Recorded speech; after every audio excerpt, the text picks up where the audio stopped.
The Moog Modular is the ultimate synthesizer. It's the coolest, most powerful, big, monster, iconic instrument.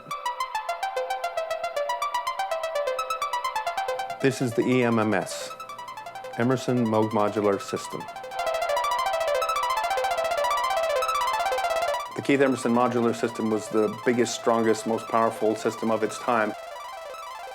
We studied original Moog synthesizers to create a faithful recreation of the original Keith Emerson instrument.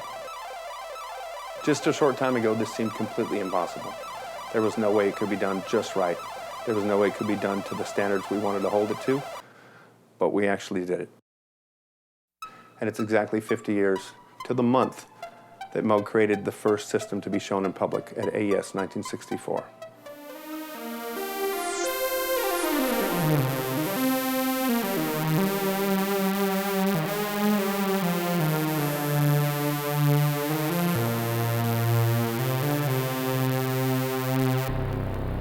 This is a painstakingly detailed replica of Keith Emerson's famous modular synthesizer, which is really one of a kind. Part of what we did was dig into the original files. We wanted to find original circuit designs, the original panel artwork and things like that to make these modules exactly what the old ones were. Not even a recreation, but using the original plans and documents that they'd used in the factory in the old days. We take circuit boards and the sheet metal and the front panels and the parts from the bins and put them all together to build the individual modules that slide into the wood cabinets. These are actually built like old radios. They're built by hand and, hand-wired wood screws screwed into wood to hold brackets in and things like that. There's no automated assembly of anything in here.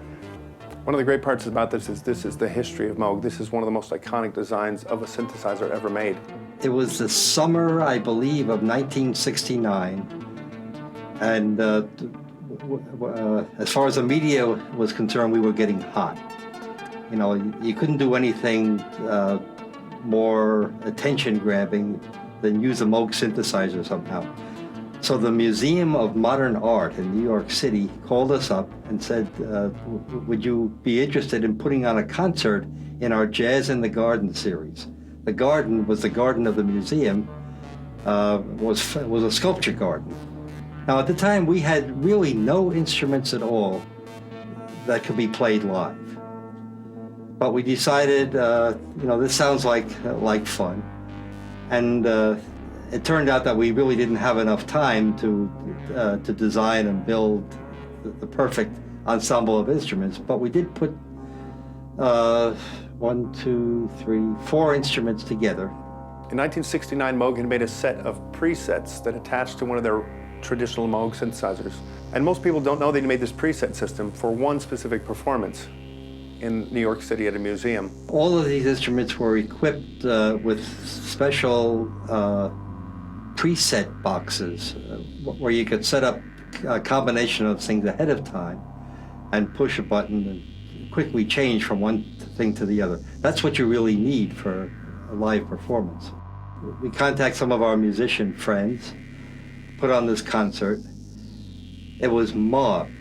There were 4,000 people in the garden of the Museum of Modern Art. Moog was happy to promote the artists because that was the outlet.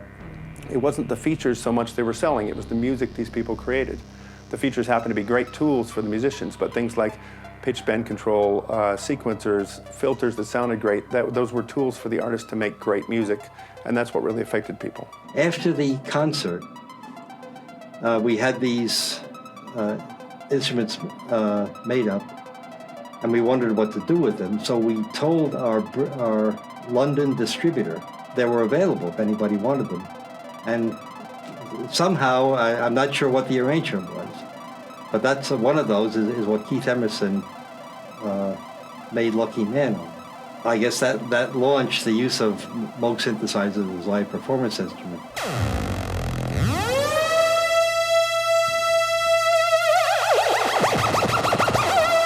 I still use this as part of my keyboard rig because nothing else makes a sound like it, really. When you crank it up in a stadium, it can hurt.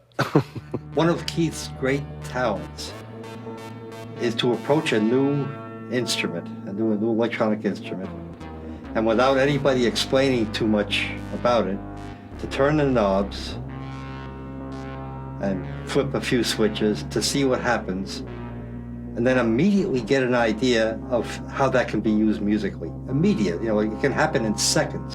And I imagine that must have happened with Lucky Man, because what he came up with in a way of using the glide and getting just the right tone color are things that nobody had done up until then. Nobody had gotten that sound, and nobody had made those gestures with the with a modular synthesizer.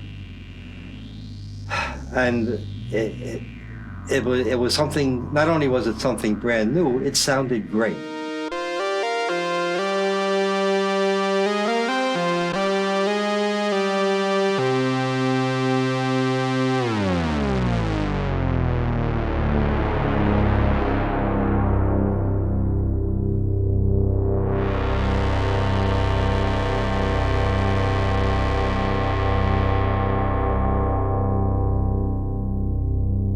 It's one of the coolest things that Moog is making these synthesizers. We get to do this, which is a dream come true for us, to make those instruments that Moog is so known for, to make them right, to make them visually perfect, sonically just right.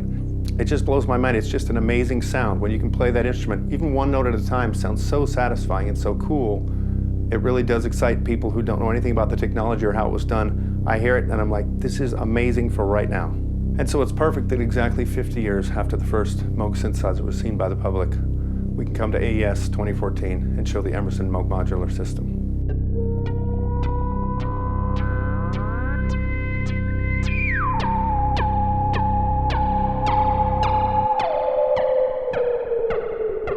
One of the cool things about modularity is that you get to make your own choices. You can hook things up wrong and sometimes generate interesting results. And so a lot of people have loved that it's not telling you what to do. It's an open-ended architecture. So there are sonics available, certainly because of the simplicity of the design, that sounds so much better than modern technology tends to sound. The same reason people use vintage recording equipment. It sounds much better sometimes. So the sonics are available. Wide flexibility of tone is available. Each individual hooks up the synthesizer in their own way and creates something unique. So he was providing something very simple and powerful as an archetype, as a set for people to work with. This one is the voltage-controlled low-pass filter, which is arguably the most famous and sought-after module of the Moog modular product line. It's renowned for its warm sound. All of the resistors, capacitors, and transistors, they're the same part numbers as the original. This rotary switch here is an original New Old Stock Mallory rotary switch, the same ones used in the 60s. Probably the most confounding thing about the Moog modular synthesizer is the use of the S triggers. There's a lot of people in the world that say, you know, why? What's with this S trigger stuff? And it's not even a voltage, it's a shorting to ground event. Why is that? It seems like a mixture of two completely different ways of doing things. There's no explanation in writing anywhere that came from Bob that said this is why we did it this way. But if you look at the history and if you piece together things, you look at the old Herb Deutsch collaborations in the very early days where, you know, Herb would say, I want this kind of sound. I want to be able to make this kind of sound. I want this control over this sound. Hey, I want a keyboard so you can tune to like a 12-tone scale, or at least an equally tempered musical scale, and play it like an instrument. And by the way, if we want to trigger some kind of dynamic change, here's a doorbell button. And a doorbell button is a shorting to ground. So it kind of seems like that carried along into the whole S trigger concept.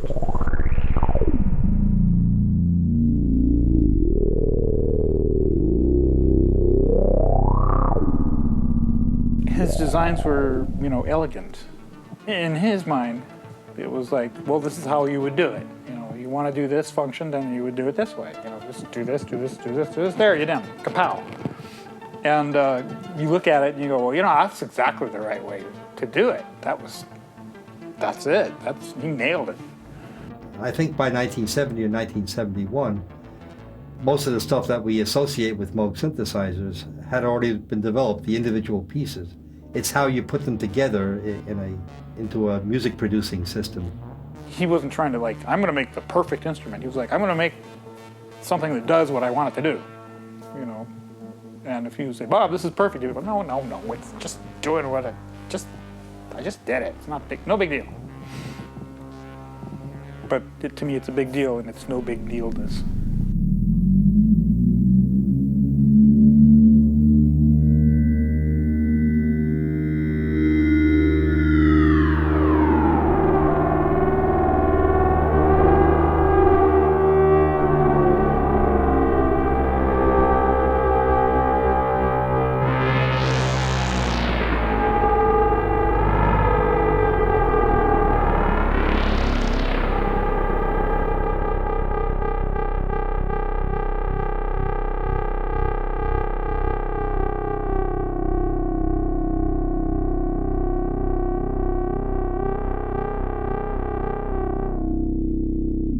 To work for the company founded by Bob Moog, who produced this back in the 60s.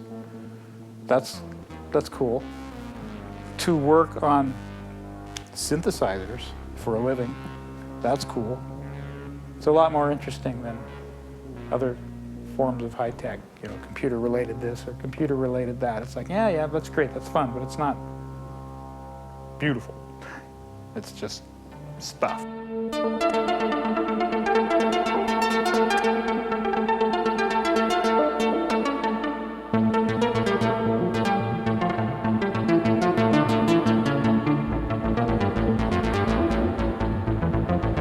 think it would be a real loss if people didn't have a chance to work with these kind of systems now, because you can actually quite clearly hear the reality that there is sonic power, high fidelity, frequencies, dynamics that are not usually found on normal instruments.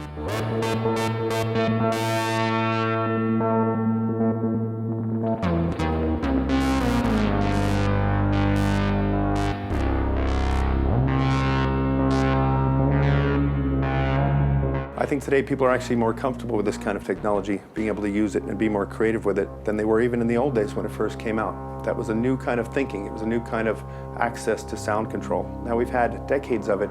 People are not afraid of it. In fact, they want to push the boundaries further. So the ideas still work really well. The ideas of simple modularity give us much more sonic power than even we used in the 60s and 70s when these were new.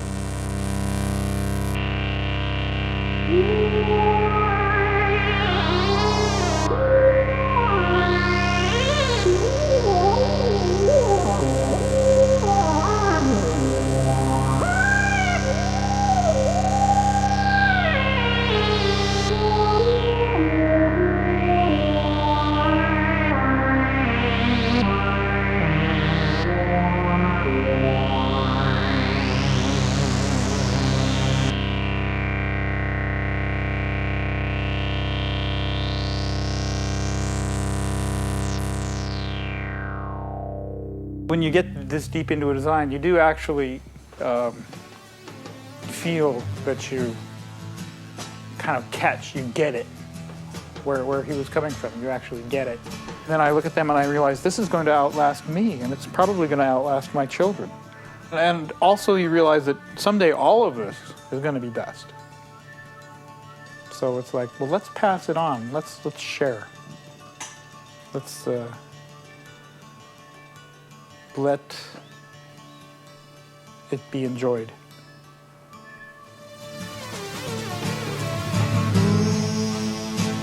What a lucky man he was.